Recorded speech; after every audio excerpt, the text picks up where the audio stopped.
क्या ये छोटा सा मोटर इस सिलाई मशीन को चला पाएगा? ये छोटा सा मोटर है। सिलाई मशीन को चलाने के लिए हम इस पुली का यूज़ करेंगे। यहाँ पर फिर भी फिट नहीं आ रहा है, देखो पूरा घूम रहा है। इसके लिए हम ये छोटा सा लकड़ी का यूज़ करेंगे जिससे कि आराम से फिट हो जाए।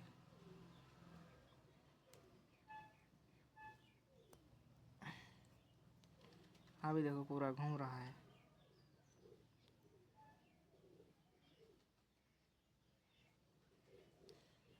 अभी हम इसको फिट करके आप लोगों को दिखाते हैं।